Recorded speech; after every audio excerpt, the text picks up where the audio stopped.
Good evening.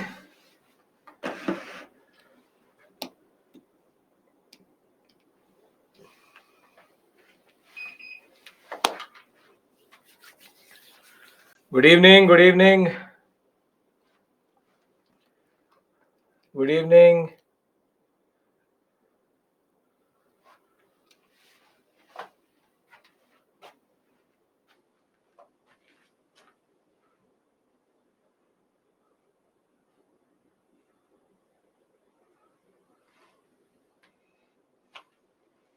Good evening. Good evening.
Good evening. Good evening. We will start in the next 2 minutes. We are waiting for everybody to join in. We'll start the next 2 to 3 minutes. We're waiting for everybody to come in.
Good evening, good evening. Okay, everyone's here.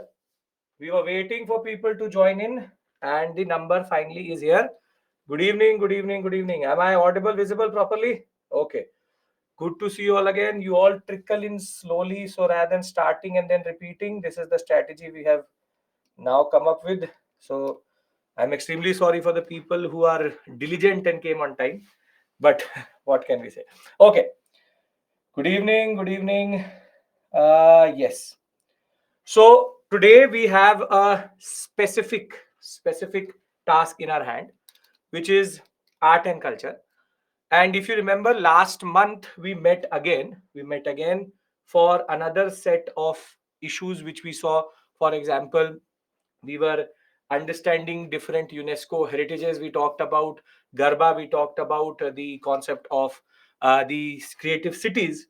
Now we have moved forward to another set of issues for today. Now, this, as I told you, is an initiative where we changed our understanding. We did GIs also. We've changed our understanding, wherein we are now going topic by topic. Rather than going GS papers, we're going topic by topic. And therefore, I hope that you are being part of this, the MTS, the PTS, and giving the examinations. These are the topics we covered today. If you cannot hear me, if there's any issue, just refresh. It will come up thereafter.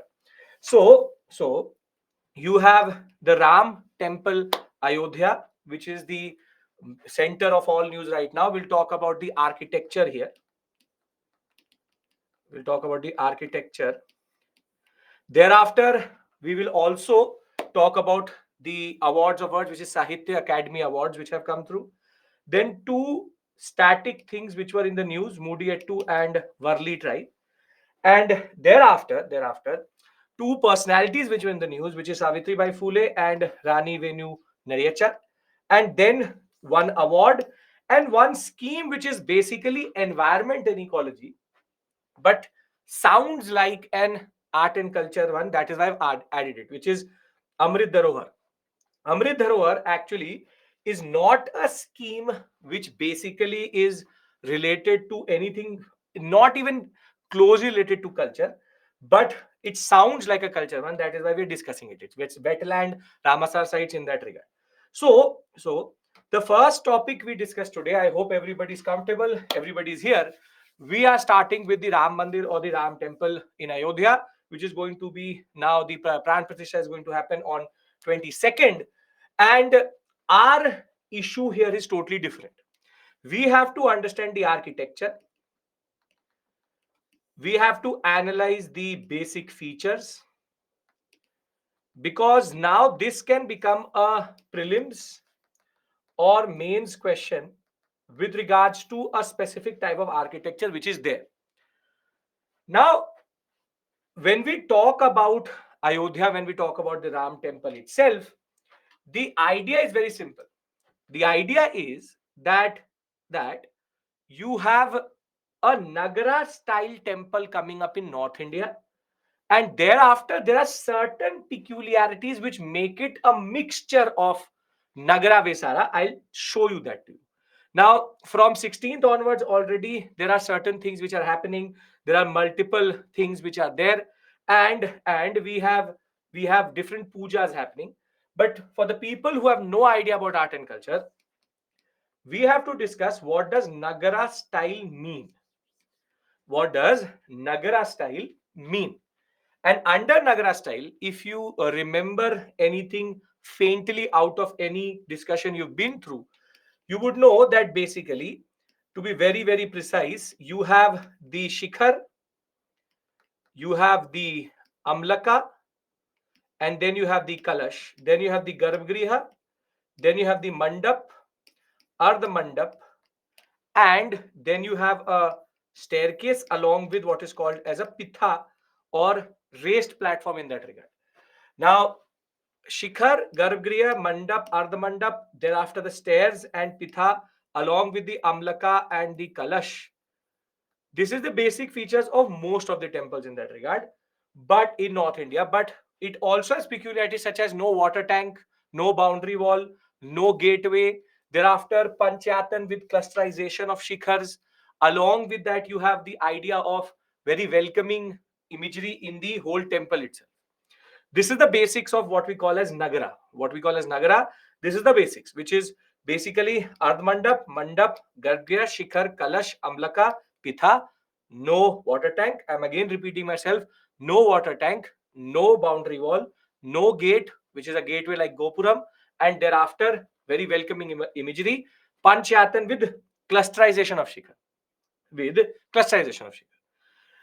Now, if we look at the Ram temple itself, which is now being dedicated to the Bal avatar of of Ram, which is Ram Lala, the idea is that there are 2-3 elements which make this a little bit Vesara.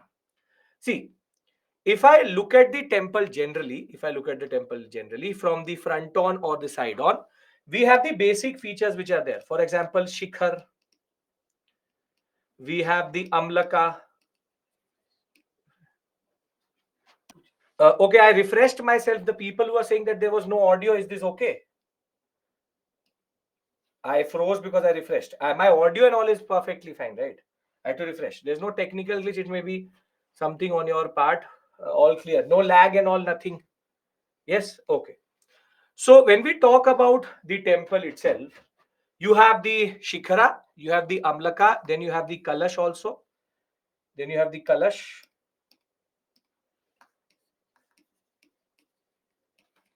And thereafter, the Dhwaj is something which is not specific to Nagara but has been added. Now, if I look at from the top, I can see this is called a mandap, but this is basically not a mandap but an ardha mandap. Thereafter, you have the mandapa, the 2 complexes which are there. Then you have the Shikhra, Kalash, Dhwaj is a new element, and the Amlaka. But see, what makes it a little bit of Vesara is basically this very specific type of zigzag design which has been taken. This zigzag design is actually called in Vesara style Jagati. Jagati is basically a very specific thing to Vesara, wherein you have zigzag designs like this, and the way the curve has been given in the back is also quite common to what is called as Hoysaleshwara art.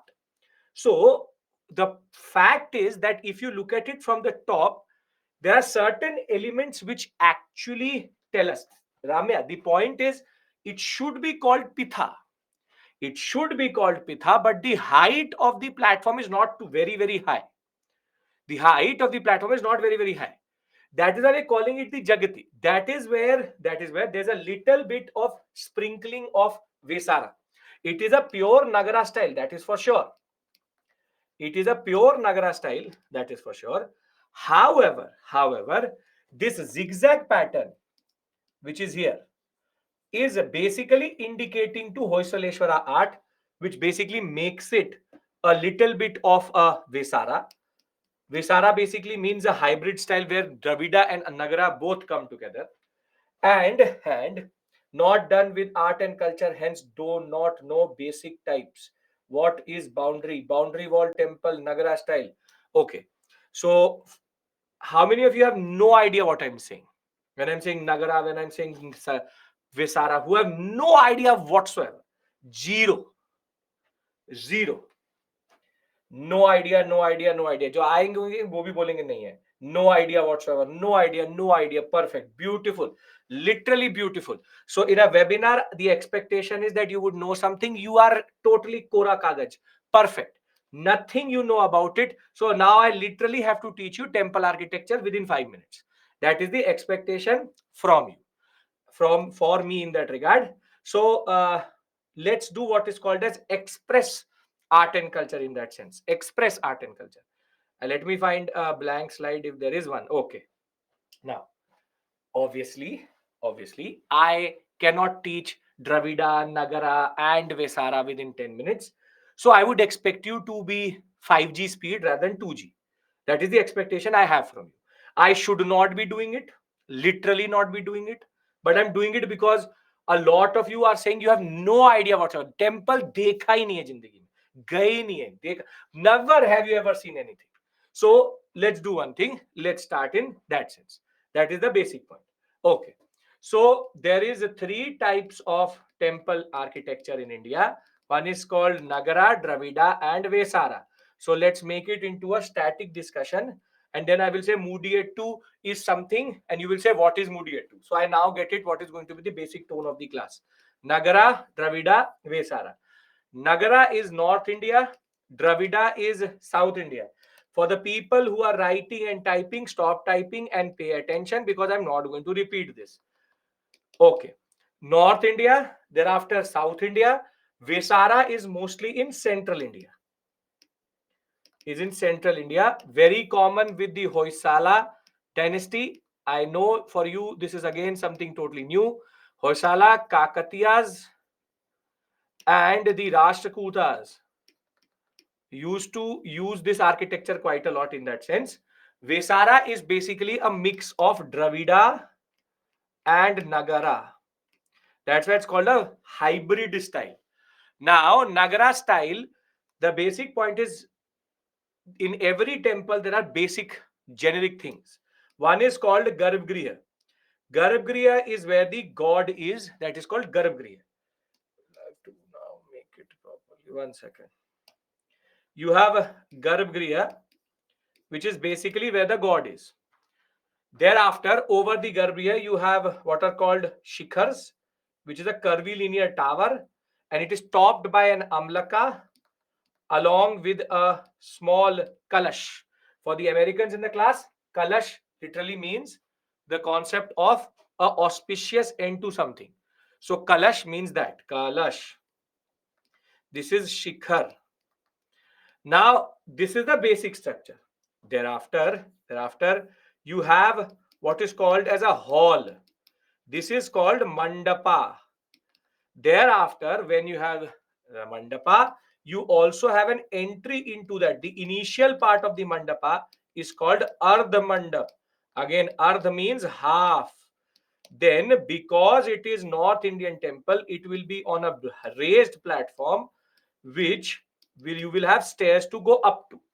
And that raised platform concept is basically called pitha. Pitha is a very specific word which is used for Nagara style. Dravida in Vesara, the word pitha changes to Jagati, which is specific to Vesara itself. Thereafter in Nagara style, there is no flag, there is nothing like that, because this is the period when we talk about ancient India, right? So mandapa or the mandap, pitha, shikhar, amala, kalash. This is a basic temple for you generally. Now in Nagara style, adding to this, please do not use the pronunciation of with a. I will do that because that is how it is being pronounced, because that is how English pronunciation, or it is not nagar, it is called nagara only. So please mind my pronunciation because I cannot leave it. So simple point, suno, padho. This is what is your problem. I'm teaching you something, pronounce ठीक नहीं कर रहे हो. अरे नहीं होगा, उससे पढ़ाई नहीं होगी. I should not be doing this. Literally, I should not be doing this. But I'm still doing it. So you have Kalash, Amlaka, Shikhar, Pitha, Ardhamandap. Yesterday itself, I've completed art and culture. Thereafter, in Nagara, what happens is that there is no boundary wall, there is no water tank, and thereafter, there is no entry gate. No entry gate, which is very common in Dravida style. Now, this basically is Nagara. Thereafter, Dravida, the style changes because yes, the Garbhagriha remains. Garbhagriha remains. Garbhagriha is there. But the terminology of the Shikhar changes and it becomes what is called as a Vimana. It's called Viman and the top is called Shikhar. The Mandap remains. The Mandapa and the Ardha Mandap remains as it is. And there is one thing very specific to Dravida. Dravida style temples are mostly enclosed by a boundary wall. And when they're enclosed by a boundary wall, they will always have an entry gate which looks something like this. This is called a Gopuram. Gopuram and water tank.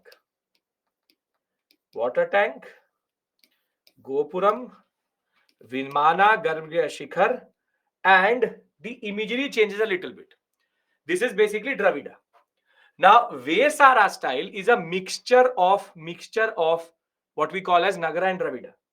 Now, Vesara style, the most known and UNESCO World Heritage Tag was given to the Hoysaleshwara art of the sacred assemblage in the Belur and the Helibed sector.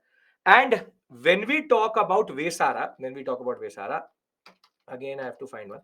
When we talk about Vesara has three very interesting peculiarities. The peculiarity is that they have what is called as zig design. So the temple mostly, if you look at it from the top, will look something like this.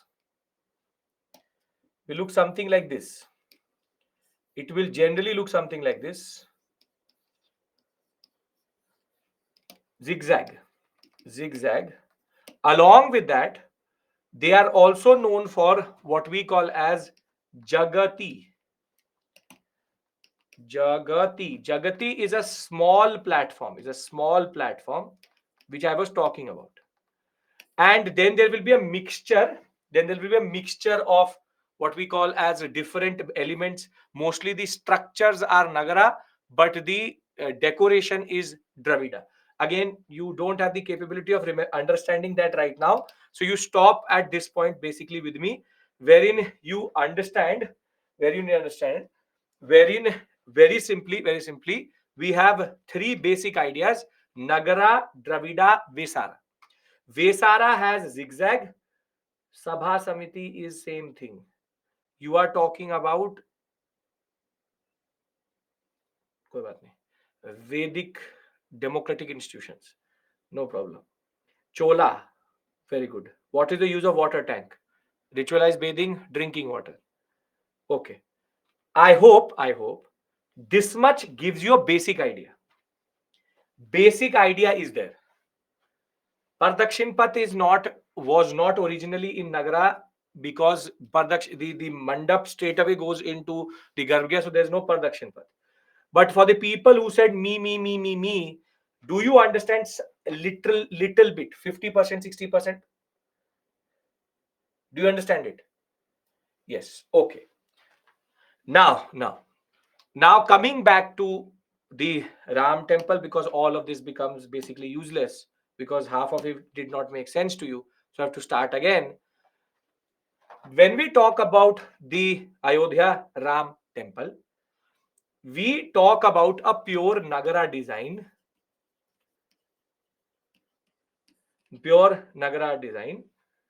And Nagara design, basic elements which we can see here are coming from the aspects of, for example, the Shikhar is there, the Mandap complex is there, thereafter the Ardha Mandap concept is also there.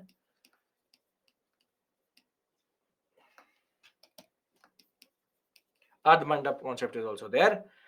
But as I told you, there is multiple things which refer to a mixture of a little bit of Vesara. The temple is not complete. Sure, perfect. So Nagara design and the Vesara design comes through. The aspect where Vesara comes through is the Jagati, the zigzag design. Now, to be very, very clear, when you will read the newspaper, when you will read, for example, or you will watch certain news, you will get pamphlets. It will say Nagara. That is because the people who are making these pamphlets, much like you, have no idea about temple architecture. Have no idea whatsoever about temple architecture. So in their mind, it is Nagara, so it is Nagara. However, for an informed student who understands architecture, he would understand or she would understand that there are elements which have been picked up from Vesara also. It is a Nagara design plus Vesara elements such as the zigzag pattern in which the whole pattern or the platform has been made along with the name of the platform itself. Thereafter, if you understand this much, that it is Nagara design with Vesara, then I would like to add other elements also to this discussion.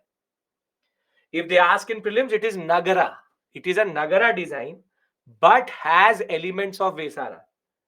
Okay. Now, if they ask in UPSC, Nagara. Nagara, no issues. Now, other than that, what we see is that on each corner of the temple, there will be subsidiary shrines. There will be subsidiary shrines, which is basically called Panchayatan, which is called Panchayatan.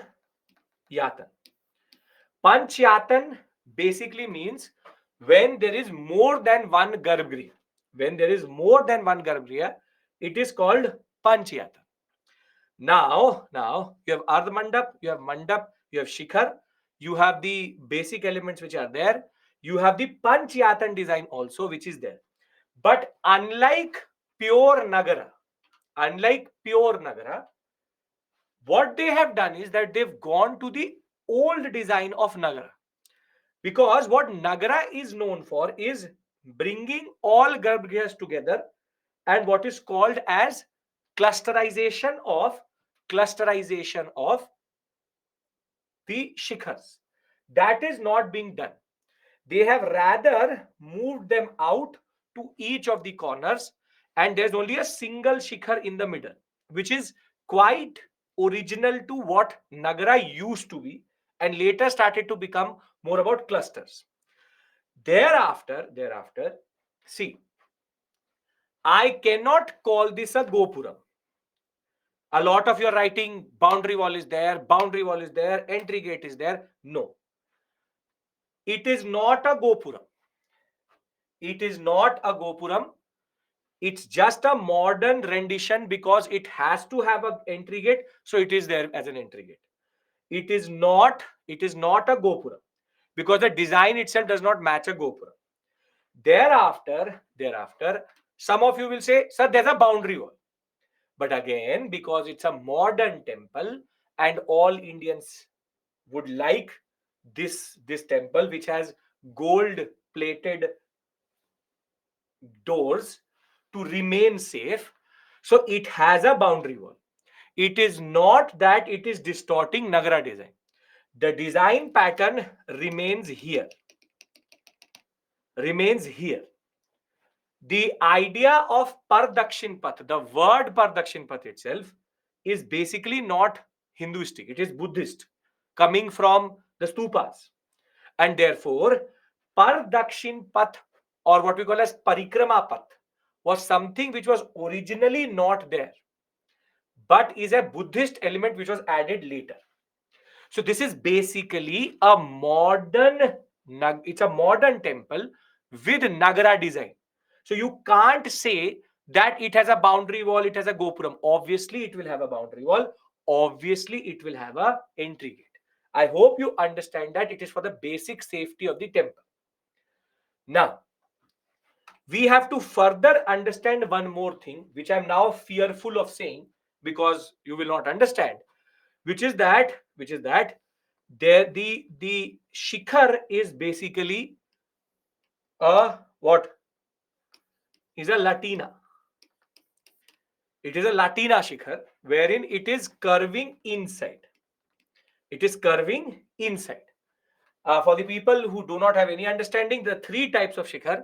One is called Latina, the other one is called Famsana, the third one is called Vallabhi. And Latina is inward, Famsana is outward, and Vallabhi is when there's a square base. But the basic point is you have Latina Shikhar, Amlak, Kalash, the idea of Ardha Mandap, the Mandap, there are actually 5 Mandaps here, and you have Jagati zigzag design. If all of this is clear, I'll add more detail into it. Till this point, it was a pure discussion about architecture. Now I will add details, the things which you should know, for example, where the material is coming from, what are the mandap, this and that. There are three things I've done till this point. For the student who is completely clueless to what I'm doing till this point, what I've done is, what I've tried to do is that I've tried to show you the temple itself, and we have not assessed it as a Ram temple. We've assessed it as an architectural student, as a student of art and culture. As a student of art and culture, what we have been able to see, is that you have the shikhar, you have the mandap, you have the ardh mandap, you have the raised platform jagati, and therefore we have been able to ascertain that Nagara style features are there, plus certain Vesara styles have been picked up. The concept of Panchayatan is also there in that regard.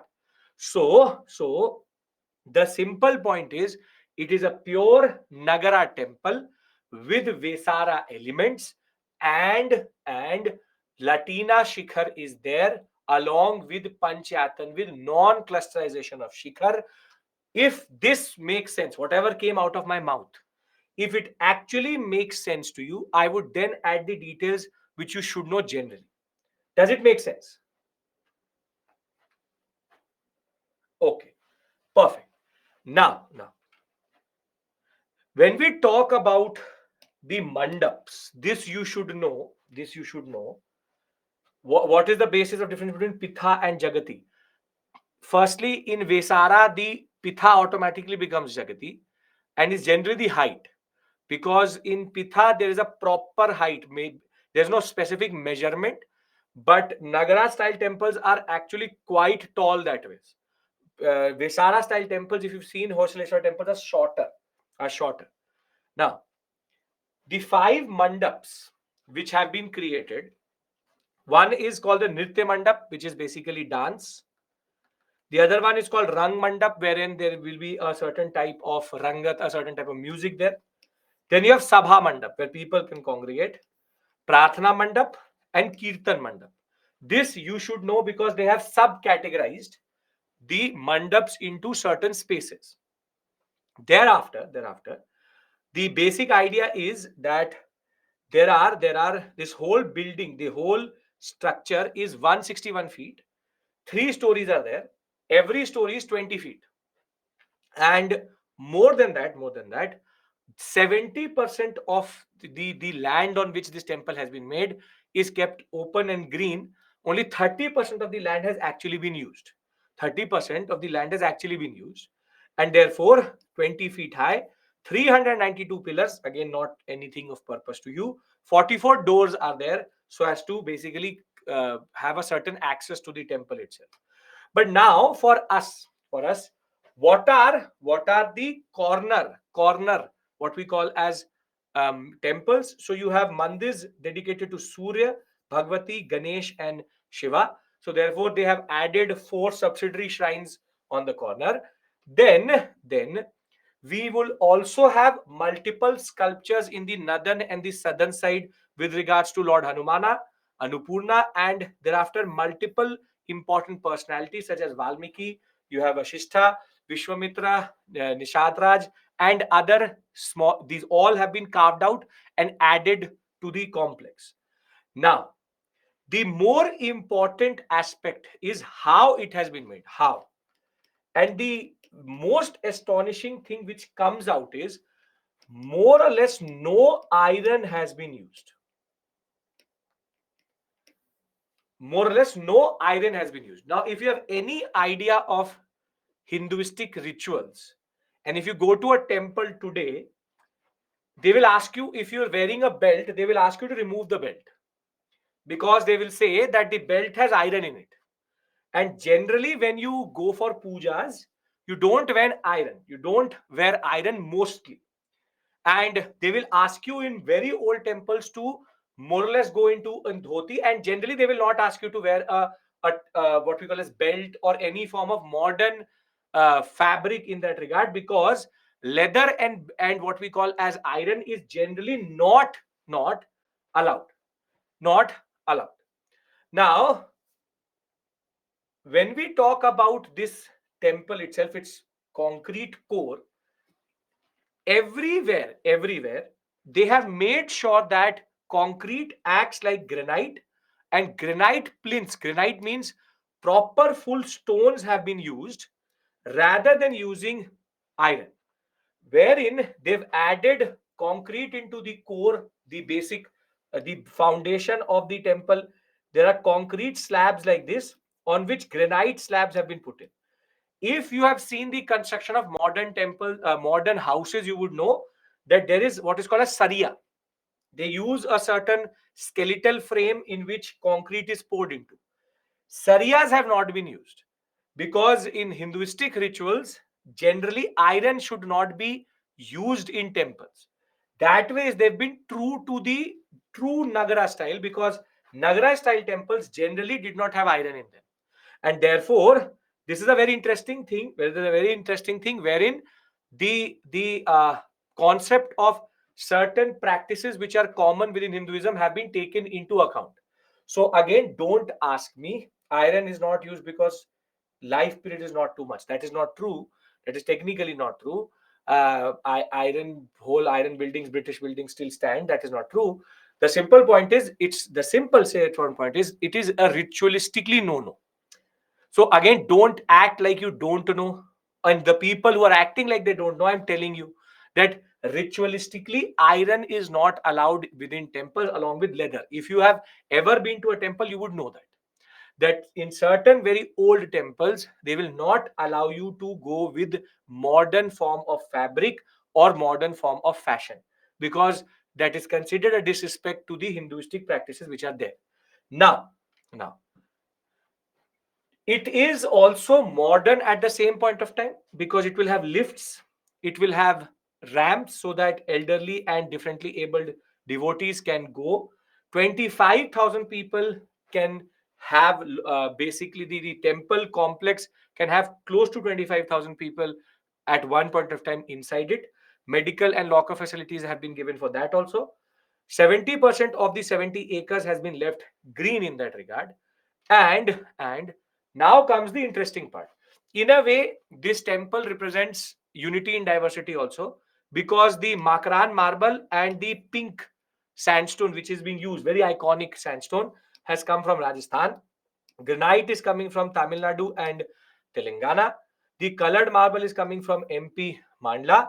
And that ways you can see from all corners of India, the different raw materials have been brought in. Different raw materials have been brought in, and basically they have tried to make sure that least amount of bends and joints are used. So the pillars themselves are also in a way rock cut monoliths, so that they can be joined together with this is basically called, again I fear saying that, it's called a tripartite structure. For anybody who has any idea about Indo-Islamic architecture, you know about accurate and tripartite structures. Tripartite structures are basically when you have two forms of pillars and one beam or a roof on it. When you have a roof and you have a beam structure, it is called beam, and basically column and beam structure is called tripartite. This is a pure example of a tripartite structure, literal example of a tripartite structure, because you can see multiple forms of pillar and one or three levels in that regard, all based on that, all based on that. So what have we established till this point? We have also established that sewage and water treatment plants are going to be there. Multiple modern universities are also working on it to make sure that it is independent power station. IITs in Delhi, Guwahati, Chennai, Bombay, NIT Surat, the Central Building Research Institute in Roorkee, National Geographical Research or Geo Research Institute in Hyderabad, and the National Institute of Rock Mechanics all have come together to create this basic temple with its modern technology but old style design. Now, before we do this question, I want to, in a way, summarize what we've done, because a lot of you are distracted over certain things, either over my pronunciation, either what I'm calling a certain person for, but that's a separate issue altogether. What I want to say to you is that, see, when we talk about this temple, there are basically three takeaways out of it. One, it is Nagara style, but we have certain features which are taken from Vesara style, which is Jagati, and the concept of what we call as Jagati and the concept of zigzag design and the Panchayatan with corner temples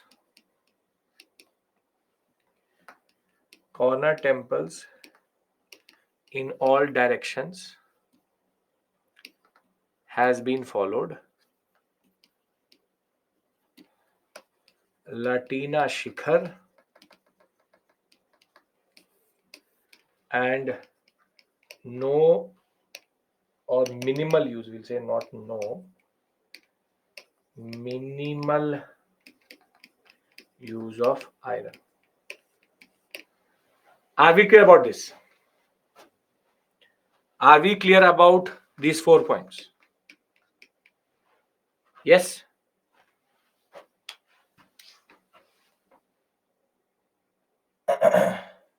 No, Sham, it doesn't. No, it doesn't. Okay. See, zero use or minimal. I'll say minimal because then you will email me, sir, lift has iron. So how can you say there's no iron? So I said minimal use. Okay. Dhwaj concept is very modern. It is not related to the old style Nagara Dravida in that sense. Minimal use of iron or no use of iron. Minimal. Because I am not the architect and I have not seen the blueprint. It says no, but let's go with minimal. In the main structure, maybe there will be no use, but in the whole complex, there will be some use of iron for sure. Because at the end of the day, the dhwaj is on a pillar, and that pillar would be steel, which means it has iron. So leave it.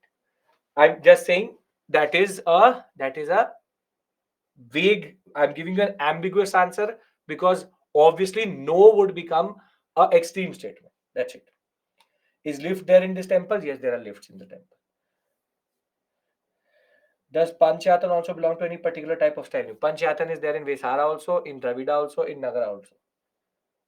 Can we take, if everybody has, is there any water tank? There would be obviously a water tank in the larger complex, but not as an architectural feature, as a modern feature. Please understand this point. There are certain things which have now become necessary.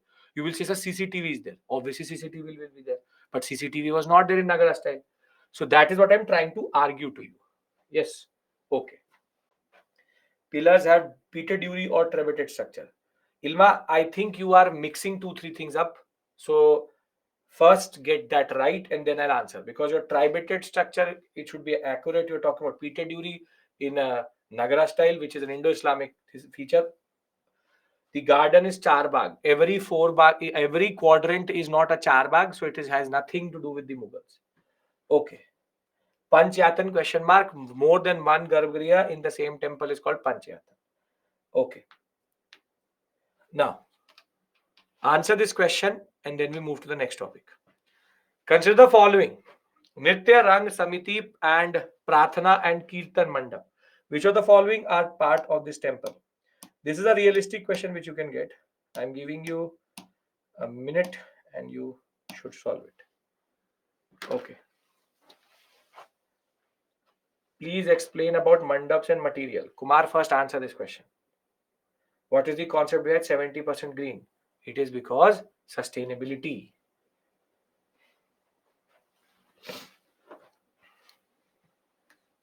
Pitha is mostly rectangular. That is why Ram temple has Jagati. No, that is not true. There's no hard and fast rule.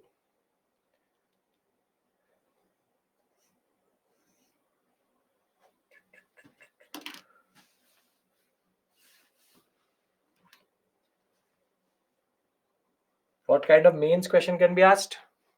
Discuss the salient architectural features. That's it. I've already told you that. Water harvesting system would be there, sure, why not?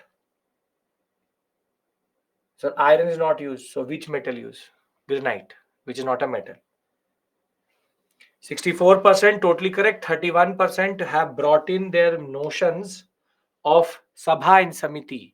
As one of you said, Sabha and Samiti are two institutions in the Vedic period. This should not be Samiti, it should be Sabha. Pay attention. This basically checks, are you reading closely or not?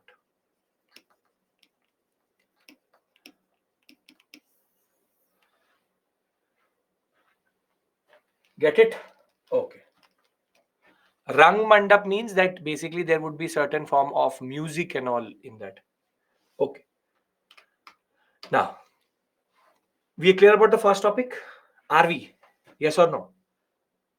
When I'm not, I've tried to give you static knowledge also, which basically should not have been there, but I've still tried to do it. Still try to do it. Okay. Now. Now we move to another, now simpler topics. The complicated one is over. This is a basic thing. This is basically the Sahitya Academy, written like this also, written like this also.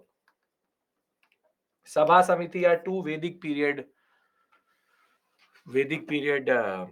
democratic institutions. One exclusive to the tribal elders, the other one open to everybody. But again, what I said to you would have made no sense to you. So that is the problem. But Sabha Samiti are two democratic institutions along with Vidhata in the Vedic period. Saurabh, make sense? Okay. Type of Shikhar? Latina. Can I say Pitha is present in North India because North India is flood prone area? So there is no floods in South India ever.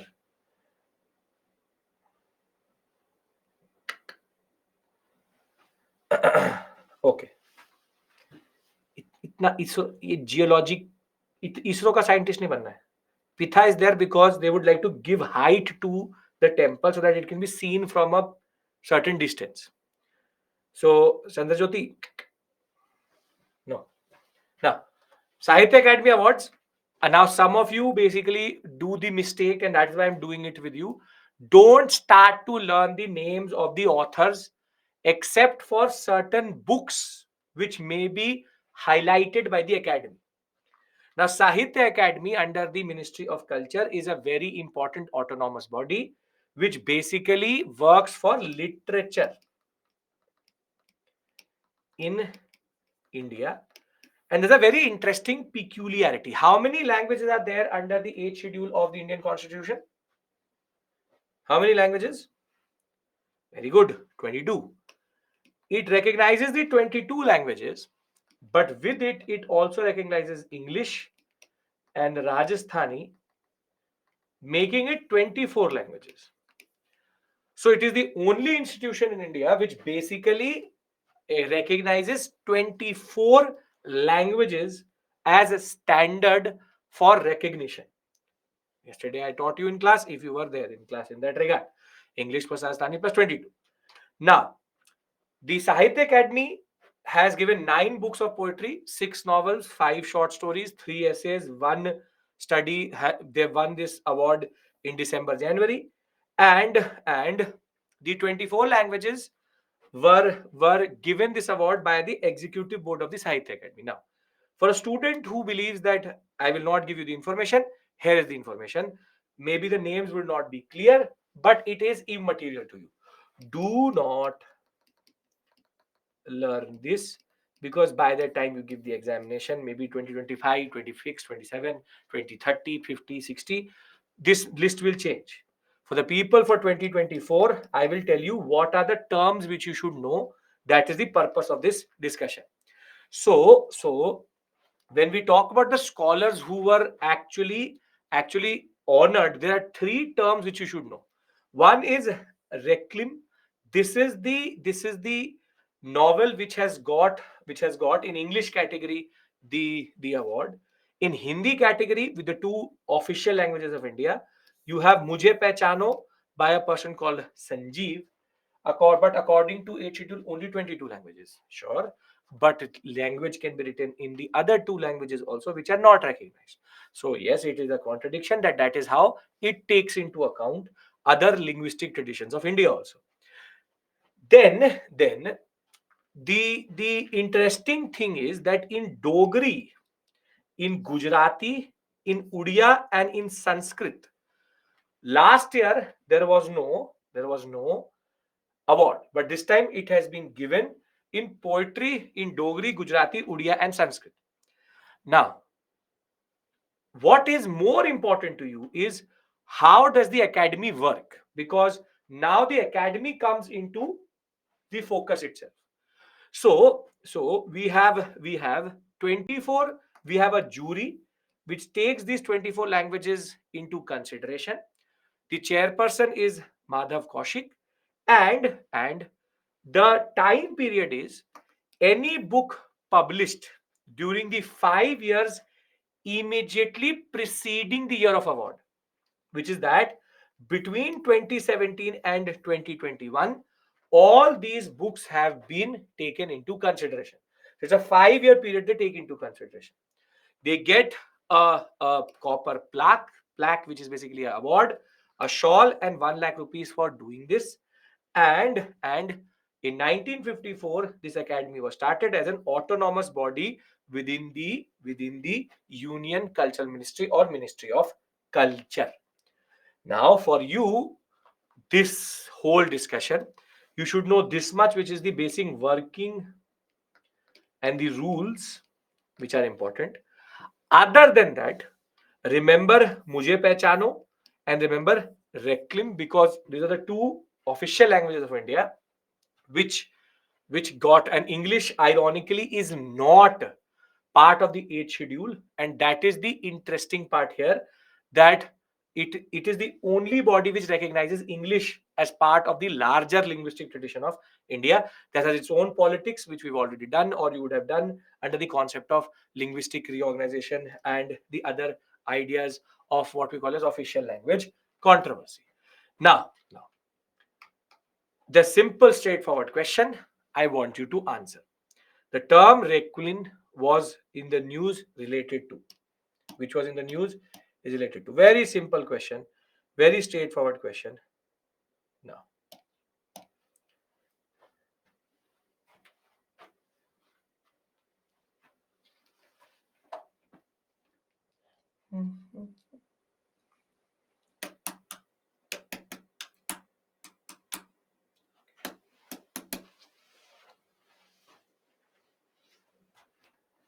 Though these questions seem to be very easy, in the exam perspective, they become difficult. In the exam perspective, they become difficult. And I've also tried to give you very vague options. Very vague options.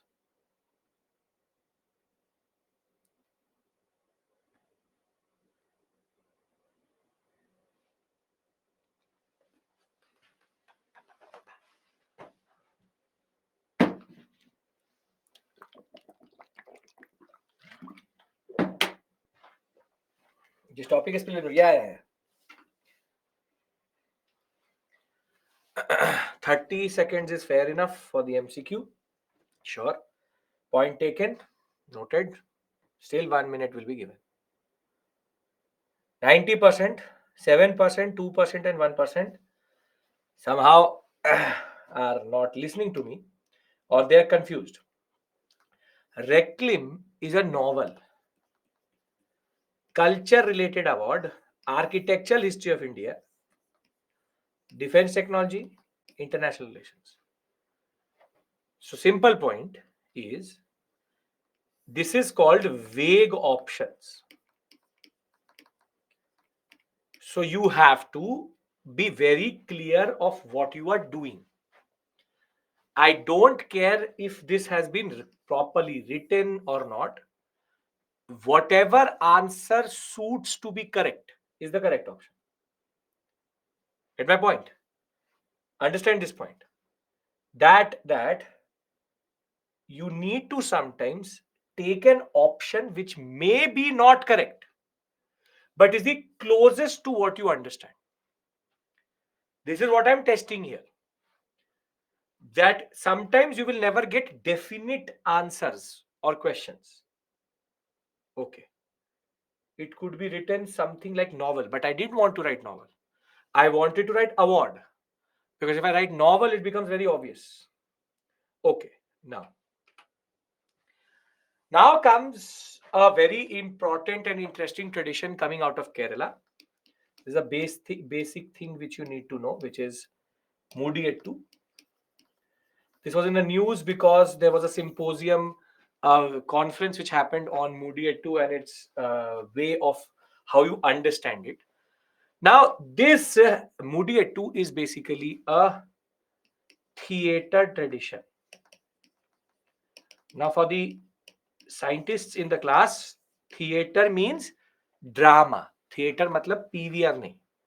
Theater tradition, not PVR, not these Inox and all. It is drama tradition. Drama tradition. So it is theater tradition, and it has a very interesting peculiarity. And the peculiarity is that it is related to the Bhadrakali cult in Kerala, and it basically enacts the episodes of goddess Bhadrakali and Asura or Rakshasa Darika. And Mudiyettu has the distinction of being part of the UNESCO Intangible Heritage List.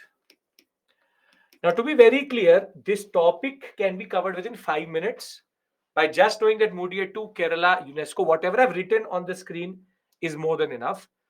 Why am I doing this topic? Because I'm bringing in something which was purely static, literally purely static, and I've brought it into the context of something you should revise for sure. What I'm trying to teach you here is not Mudiyettu is Kerala. No. What I'm trying to tell you is that when you go through the newspaper, when you go through your basic current affairs, there are certain words which will get dropped. Mudiyettu, Kudiyattam, Raman, this, that. You have to be very clear of what is part of the static and current affairs at the same point of time. Which means that if I get a question in 2024, and we have Mudiyettu, should it be a surprise to us? Should it be a surprise to us that they've asked a question which is related to Mudiyettu? No, because we have seen it sprinkled around in the current affairs understanding. That is why art and culture current affairs is important nowadays, because it dictates static. So, Mudiyettu, ritual theatre dance drama tradition out of Kerala, goddess Kali, Bhadrakali, and Darika, and it is usually done between February to May during the harvest season itself.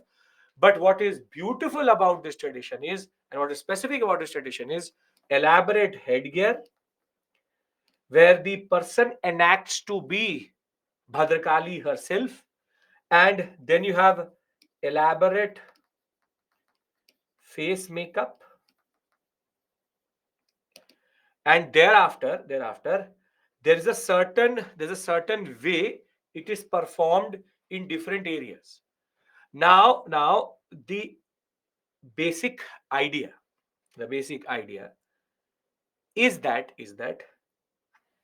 this is a ritualistic dance, a dance drama tradition which enacts this episode from time to time. But what you need to appreciate is the performers. That, please don't quote Kantara. Kantara is called Bhutokala. That is a separate state altogether, Karnataka, and is a separate concept altogether. The basic point is you need to appreciate how much effort it goes to do something like this in 2024. You later your children, everybody today sees their future in certain examinations, in certain degrees.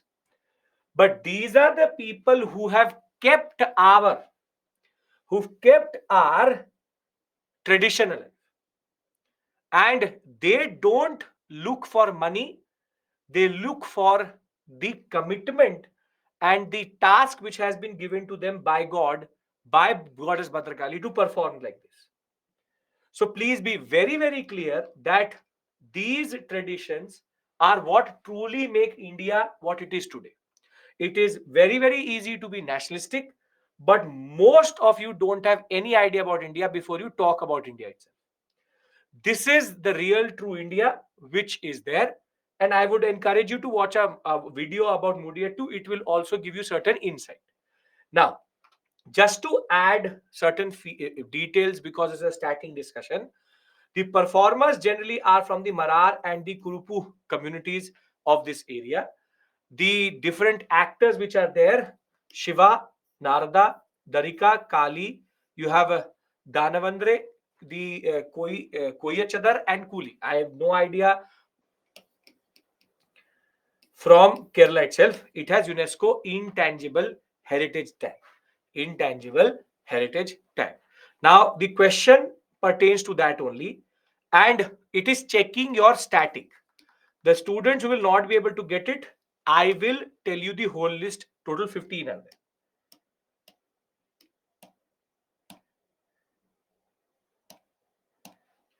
The question is, which of the following are part of the UNESCO Intangible Heritage List from India?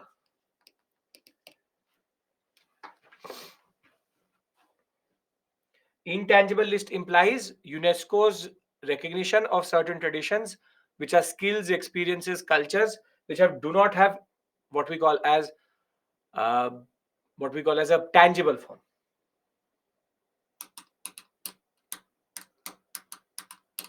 Mudiyattu played by only males. There's no hard and fast rule, but mostly males.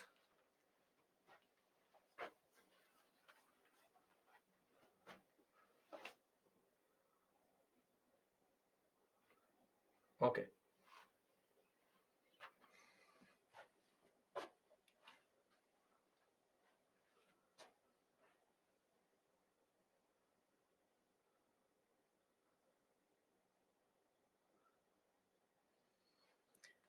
$30, $22, $41. Don't blame you. All three, all four. Raman, Ramlila, Mudiyattu, Navroz are four. I'll give you the list.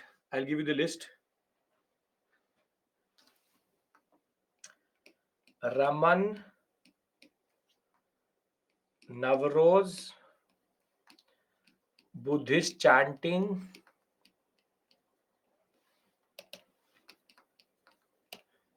Vedic chanting, 1, 2, 3, 4, Garba,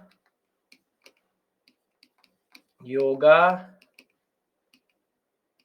Durga Puja, Kumbh Mela, 9, 10, 11, 12, 13, 14, 15. Then you have Mudiyattu, Kudiyattam,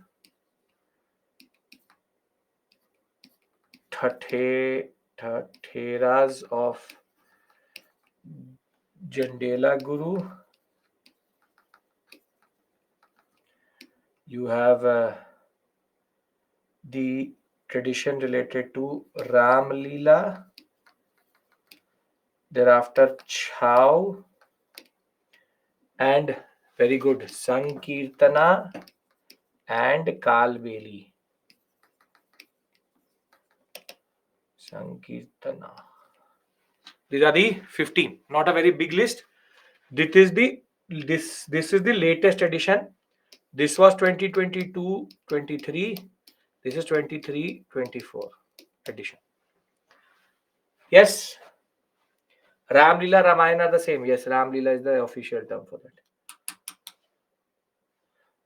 Yes, 19th December also I gave it to you. Still people were not able to answer it. No issues. Perfect. Okay.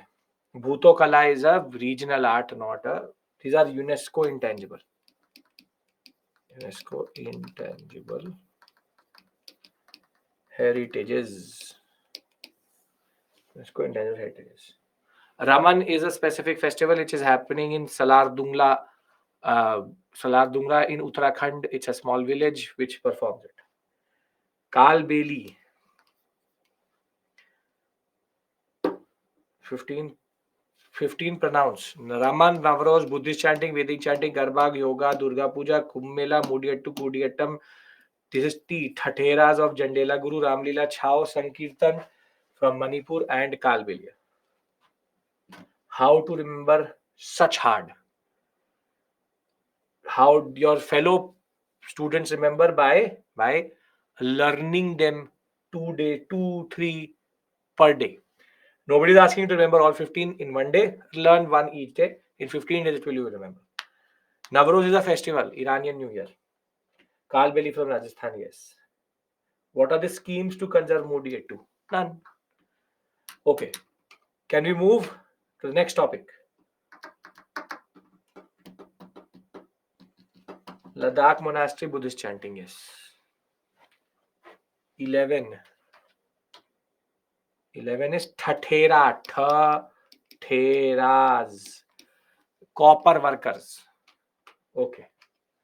Now, Thathera you would have heard in your Hindi class for sure. Now we move to Varli. Varli tribe of the Gujarat and Maharashtra border, mostly in the Maharashtra sector. Now, Varlis are known for their what we call as Varli art.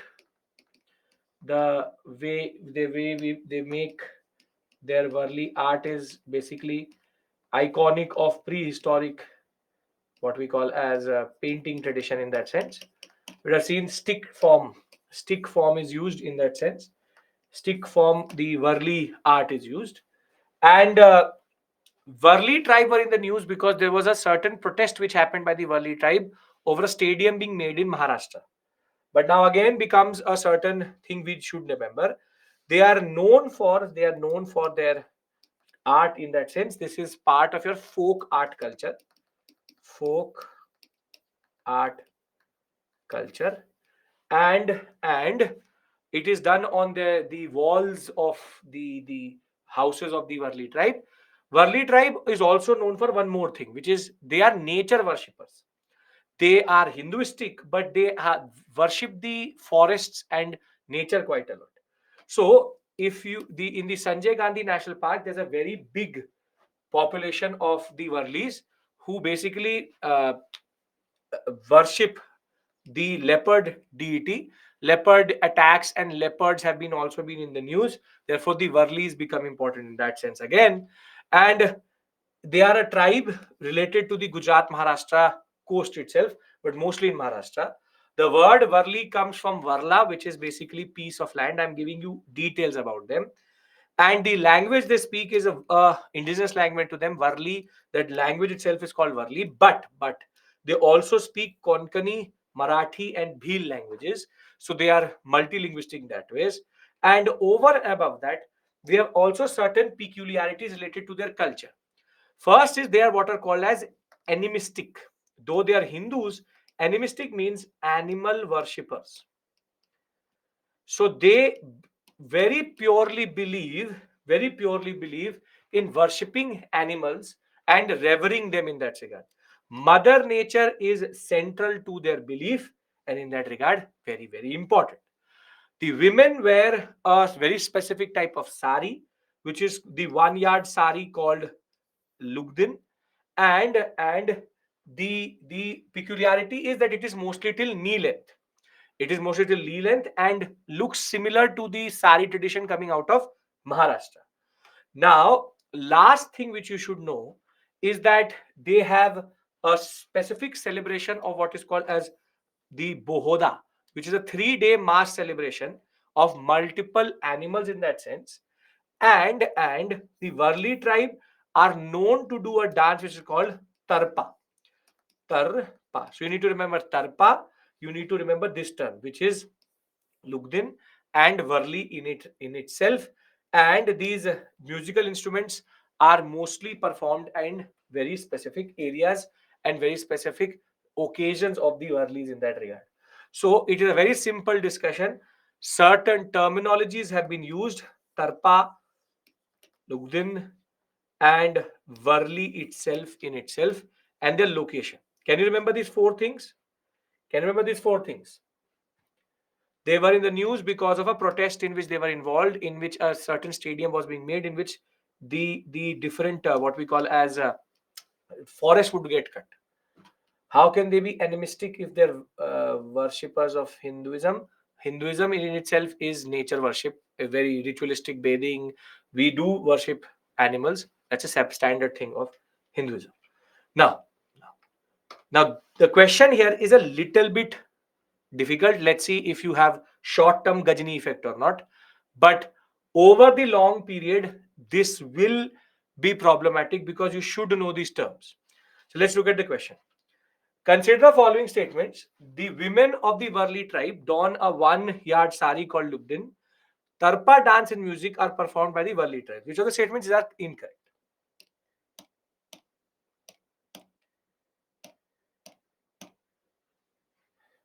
Okay. Chau is performed in three sectors: in Bengal, in Odisha, and in Jharkhand. But the Jharkhand one is the most recognized because of the G20 summit which happened recently.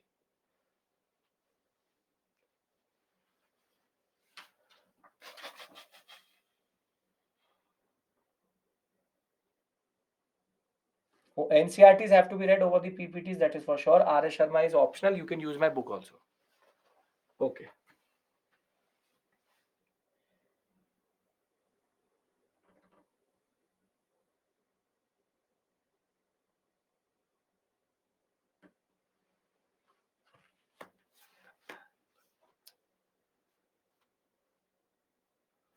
Dawn means to wear.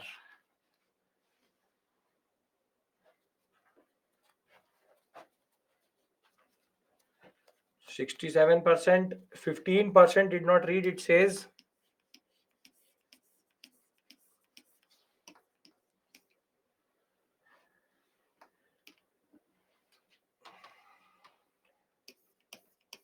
exact same line picked up, and Varli Tarpa dance.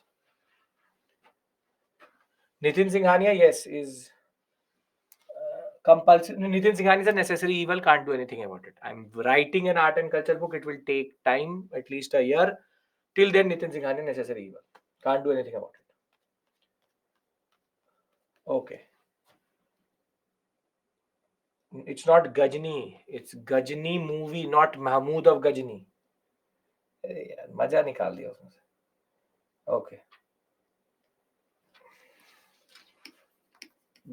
He's writing Gajni, not Gajni.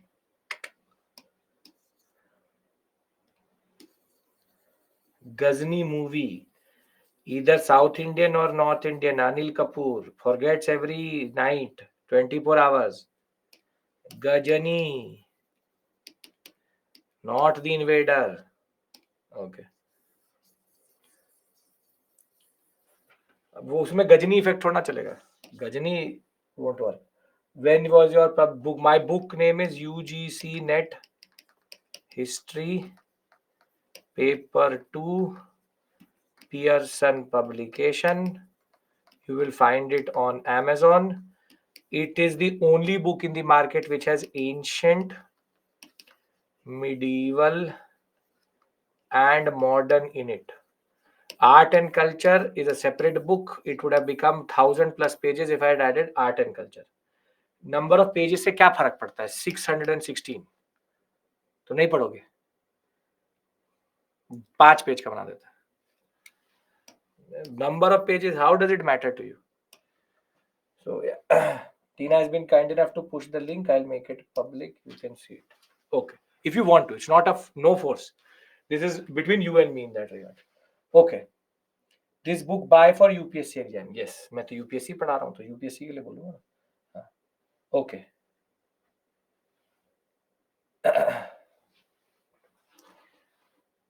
Okay. Shabbi, that's a wrong book you're pushing. गलत book का तो link मत डालिए. Okay. Can we move to the next topic? When are you writing art and culture book? चल रहा है. It took me a year to write this book. Same time it will take. Takes time to write a book. Okay. Two personalities in the news, both quite important that ways. One is Savitri Bai Phule and the other one Rani Velu Nature. I'm extremely sorry about the pronunciation already before you scold me about it. Now, what happens is that, see, you do this under the, both of them are related to modern India. There is no book other than Nitin Singhania which you can refer for art and culture. You have to refer to that, because it is a good book for revision. That's the basic point. Now, modern India, social reformer, wife of Jyotiba Phule, and she is related to the early expansion period of the British, related to the southern sector itself. Now, the reason why we're discussing it, because just last month on their Jayantis, which is their Jayantis of in when we celebrate both of them, Prime Minister Narendra Modi actually paid tribute to them. So now comes the first personality, Savitri Bai Phule. Now there's a lot of detail here. I will tell you what to remember. I've given you as much detail as possible. I will tell you what to remember. She was born on 3rd January. That is why the tribute, in Maharashtra, Satara district. And at a very young age of 9, as prevalent at that point of time, she will be married to Jyoti Rao Phule, also very fondly called as Jyotiba Phule. Social reformer, both of them will become very important later. She will be very, very active till 1897, when she will die because of helping the people in the bubonic plague, which is basically a certain type of concept of what we call as COVID-19 type. Is bubonic plague is spread by rats in that regard. Now, she, along with Jyotiba Phule actually taught her and educated her. Both are known for two very important things. One is they were against child marriage. They were for widow remarriage. They helped in depressed class reform. And for them, that could be done through education, and specifically for girl child. They believed basically they are women plus depressed class reform. Now, when we talk about Phule, we have the Phule couple, which is Jyotiba Phule and Savitribai Phule. They developed two trusts, which is the Native Female School in Pune and the Society for Promoting Education for Mahas, Mangs and the depressed classes of this sector. This is the two things which they did. Second is, she herself published Kavya Phule in 1854, the Bhavan Kashi Subodh Ratnakar in 1892, and a poem called Go Get Education, in which she urges everybody to go get education and come out of oppression. At the same point of time, in 1852, she will develop the Mahila Seva Mandal. This is very important for you. The Mahila Seva Mandal for women's rights. And she will also campaign against child marriage and support widow remarriage. More than that, in 1863, she will set up a house along with Jyotiba Phule for the prevention of infanticide in upper caste women in that regard. And she will define all Hinduistic rituals, give fire to the funerary pyre of her husband, where women were not allowed to do that at that point of time. Before she basically died. She rather initiated the first Satya Shodhak marriage. The organization was called Satya Shodhak Samaj. So the Society of Truth Seekers, in which no dowry was taken, Brahmin priests were not there, and this was done by her adopted son Yashwant also. And in that sense, she represented a very important personality who worked as a women reformer. As it is, women reformers are quite less when it comes to our modern Indian social religious reform movement. She herself undergone child marriage, yes, but that does not mean that because she's undergone child marriage, she could have protested at that point of time. So basically, what I know is, or what you're trying to implicate is, if she's against child marriage, why did she child marriage? Because she was a child. That is why she was married as a child. So she did not have the power to protest it, but she did it later. Now, the second personality is Rani Velu Nachar. She is also known as Veera Mangalai. This is important for any period of examination. Generally, two personalities very, very important. Veer Mangai, and she was the princess of the Ramnad kingdom of Ramanathapuram, which is Rameshwaram in Tamil Nadu. She is believed to be the first queen to fight the British in this sector, knew French, English, and Urdu. More than that, she will, and there was a commemorative stamp for her also issued in 2008. She will be very, very instrumental in developing the first armed women soldiers trained combatant, what we call as army within her own area. And she will also help Hyder Ali and Gopal Naikar when she basically was fighting against the British in this sector, which is basically the Gulf of Mannar sector, that area in which the British were trying to take Madras. Therefore, she was very, very instrumental in that. So you should know her with respect to, and she is the more probable one who will come in the examination. Will come in the examination. Very, very important for you generally. Are we clear about this? A lot of information. I understand it, but I want to give you this question. How a question can come is going to be like this. See, consider the following. She published the Bhavan Kashi Subodh Ratnakar. In her poem Go Get Education, she urged the oppressed communities to get an education, break free from chains of oppression. She simultaneously campaigned against child marriage while supporting widow remarriage. Pandita Ramabai Ranade, or Savitri Bai Phule, or Sarojini Naidu. Now, if I don't get 100% here, then there's some optical issue in some people's mind. Okay.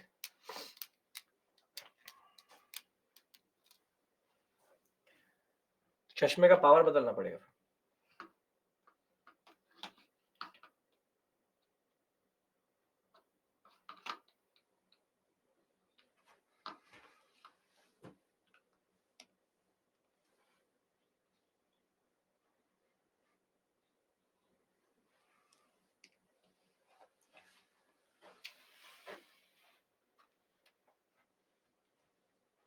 Why Gandhara phase 2 not developed like Mathura phase 2?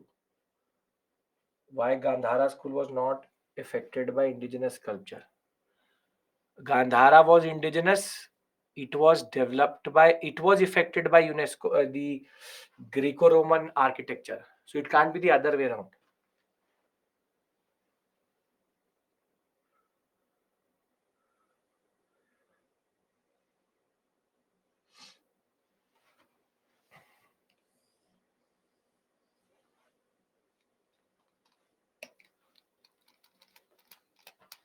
Just to tell you, Pandita Ramabai Saraswati, very, very important personality related to women's reform, education. Ramabai Ranade is the wife of M.G. Ranade. Both together had a very important organization for upliftment of women. Sarojini Naidu has nothing to do with social reform movement. Right? So the 4%, I believe, by mistake would have put in other people in that regard. कोई tension नहीं, but यहाँ लिखा हुआ है. Okay. Now, we have two small topics. One is Nitya Kalanidhi Award. Because of 2023 paper, the award section has become relevant. If not, it was not that relevant for the examination. So we have a Nritya. Nritya means dance. So it's basically a dance award. And the reason why we're doing it is because Vasanta Lakshmi Narsimachari has received a very important, the 17th dance festival, uh, what we call as the Nritya Kalanidhi Award. She has got it. And she is a very good choreographer and is known for actually knowing two classical dances, Bharatanatyam and Kuchipudi both, which is quite interesting that way. Which is Bharatanatyam, Kuchipudi both she knows, showing her skill in that regard. But for you, this is the current affairs for a person called for 2024. For a person who is doing this for later, you need to remember smaller things. For example, it is given by the Madras Music Academy. First thing. Second thing, you should know that it was actually related to the national movement, that when the All India Congress session happened in Madras in 1927, which is basically Simon Commission, this organization was formed, the Music Academy in Madras, which is quite important in that sense. So the basic takeaway is Music Academy or Madras Music Academy. You should know it. You should remember one thing very clearly. It is not given by Sangeet Natak Academy. That is the simple question which could be asked to put you off. It is not given by Sangeet Natak Academy. Understand this point. Which is Raza, you just joined. We are going to finish. Last topic is going on. So Nritya Kalanidhi Award is which two dances she knows? Bharatanatyam Tamil Nadu, Kuchipudi Andhra Pradesh. Okay.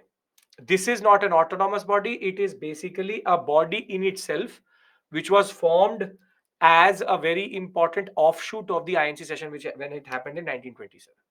Now, the institution has an ambitious goal of basically controlling and promoting Carnatic music in that regard.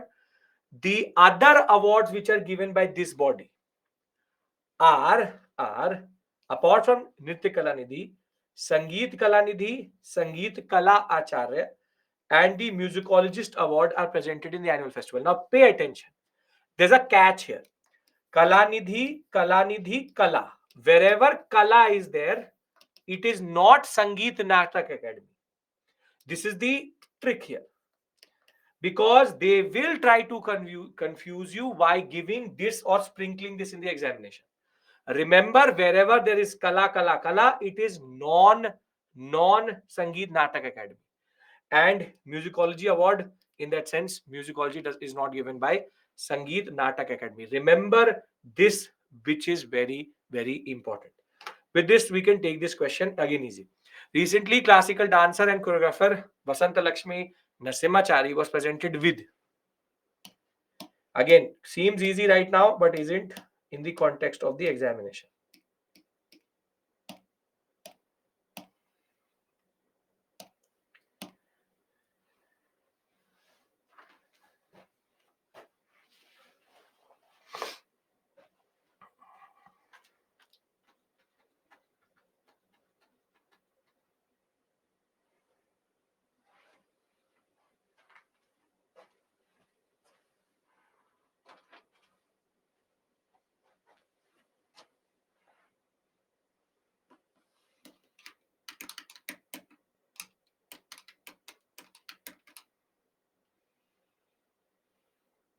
मैं बोल रहा हूँ संगीत नाटक academy नहीं है. It's written here again. Okay.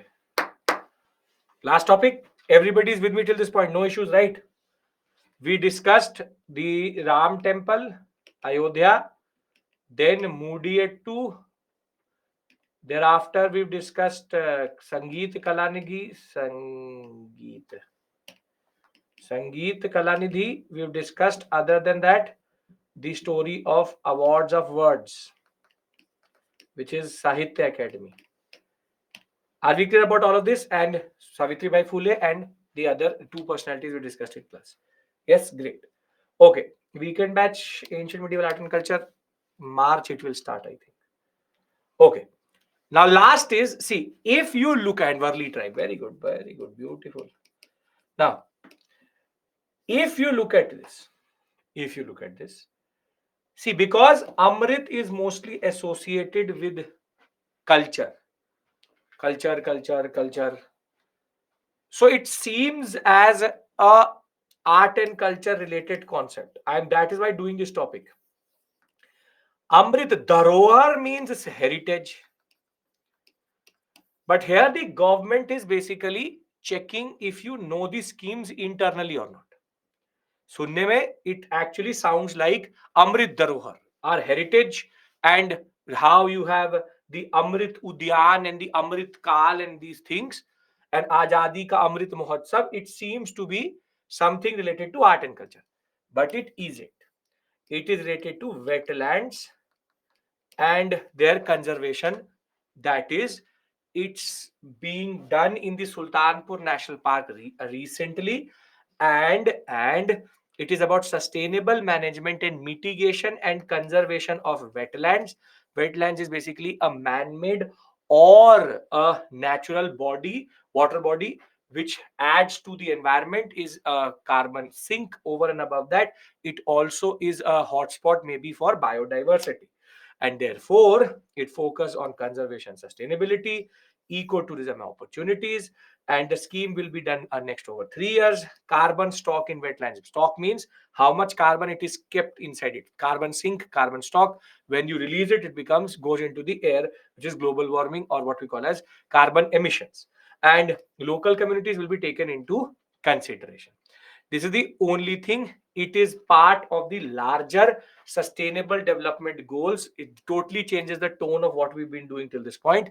My only point of discussion was Amrit Dharohar scheme has nothing to do with art and culture, and therefore do this question and we can stop for today. Amrit Dharohar scheme is related to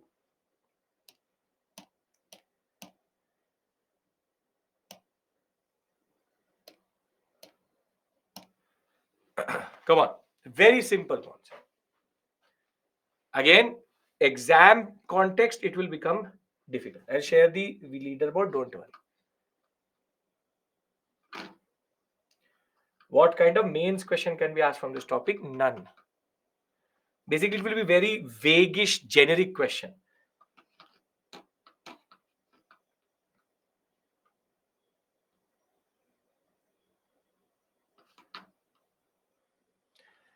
%82% and 16% fell into the trap.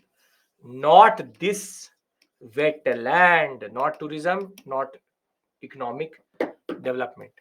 It is related to wetlands. This is a more definite answer.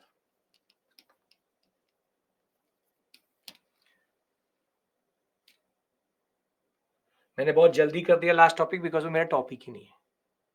That is because it's a wetland environment. Just need to know Amrit Dharohar has nothing to do with art and culture. That is it. Done? Okay. Why would I do previous year questions here? I'll show you.